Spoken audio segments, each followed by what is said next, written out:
Direito notarial e registral, teoria geral. Continuando o estudo do direito notarial e registral, ainda na sua parte geral, falando ainda dos tipos de penalidades, lembrando que são administrativas, cíveis ou penais. No caso da penalidade administrativa, está ligado ao direito administrativo, já as penalidades cíveis estão ligadas ao direito civil, direito tributário e direito trabalhista, e as penalidades penais estão relacionadas ao direito penal. Lembrando ainda que todas essas esferas são independentes e podem ser aplicadas tanto cumulativamente como isoladamente.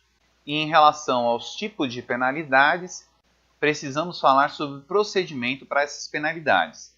E para isso, inicialmente vamos falar sobre a suspensão procedimental, que conforme já apontamos, ela é diferente da suspensão sanção, que se encontra no artigo 32 da Lei 8.935, que diz que os notários e oficiais de registro estão sujeitos, pelas infrações que cometerem, assegurado amplo direito de defesa, às seguintes penas: repreensão, multa, suspensão por 90 dias, prorrogáveis por mais 30, e perda da delegação.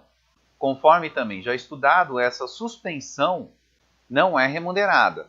No entanto, nós vamos estudar agora a suspensão procedimental, que está descrito no artigo 35, parágrafo 1º e 36 da Lei 8.935.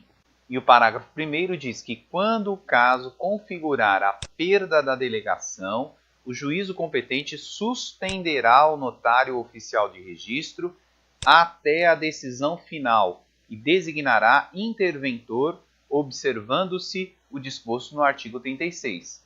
E o artigo 36 diz que, quando para apuração de faltas imputadas a notários ou oficiais de registro for necessário afastamento do titular do serviço, poderá ele ser suspenso preventivamente pelo prazo de 90 dias, prorrogáveis por mais 30.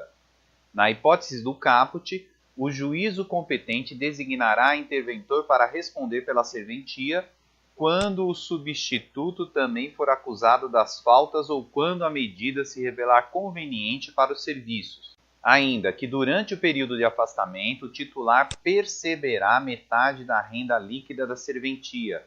A outra metade será depositada em conta bancária especial, com correção monetária. Absolvido, o titular receberá ele o montante dessa conta. Condenado, caberá esse montante ao interventor. Preliminarmente, podemos apontar que essa suspensão procedimental visa auxiliar a apuração dos procedimentos disciplinares. Seu objetivo principal é impedir a ingerência do delegatário na investigação. E como foi observado da leitura do artigo, existem duas formas dessa suspensão: a obrigatória e a opcional. A obrigatória são para os casos de perda de delegação, pois conforme lemos no artigo 35, este afirma que deverá ser afastado o delegatário no caso de possibilidade da perda da delegação. Já a opcional são para os outros casos de punição, no caso de impedir uma ingerência ou para auxiliar a apuração. Aí teremos que a forma obrigatória, ela aplicará a suspensão até o fim do processo administrativo. Já no caso da opcional, a suspensão será até 90 dias, prorrogáveis por mais 30, havendo uma única exceção em relação à suspensão obrigatória, que está relacionada às normas da Corregedoria Geral de Justiça do Rio de Janeiro, que diz explicitamente que ela é opcional. No entanto, nenhuma outra norma diz isso em relação a esse afastamento obrigatório.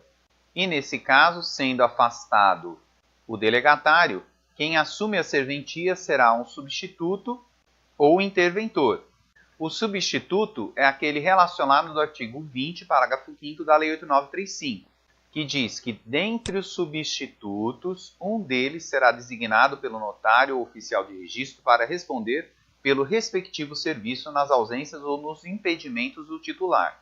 E nós estudamos detidamente isso quando falamos dos delegatários e seus auxiliares, em aula anterior. E você poderá verificar essa aula clicando aqui em cima nesse link. E de forma rápida, nós podemos apontar que dentre os escreventes contratados pelo delegatário, nós teremos os substitutos ordinários, que têm atribuições especiais, e teremos um substituto designado, que é também conhecido como substituto legal, que é esse descrito no artigo 20, parágrafo 5º da Lei 8935, o qual deve ser informado ao juiz corregedor o seu nome, ou ainda assumirá a serventia o interventor, caso o substituto também seja acusado e esteja sendo investigado e ou seja conveniente a apuração dos fatos. E nesse caso, teremos a renda líquida também da serventia. E a renda líquida nós estudamos quando falamos dos direitos dos delegatários em relação aos emolumentos.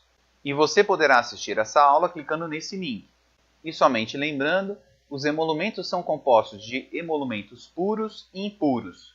No caso dos puros, está composto pelos custos da serventia e pela remuneração específica do delegatário.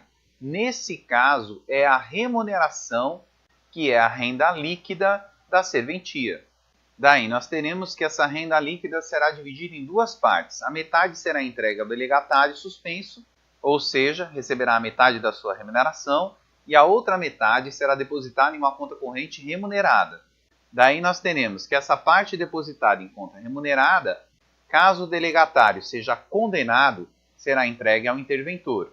Caso ele seja inocentado, será entregue ao próprio delegatário.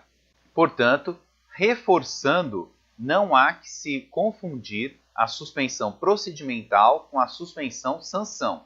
E caso você tenha adquirido o nosso livro, poderá clicar nos links e verificar em loco o que diz os artigos.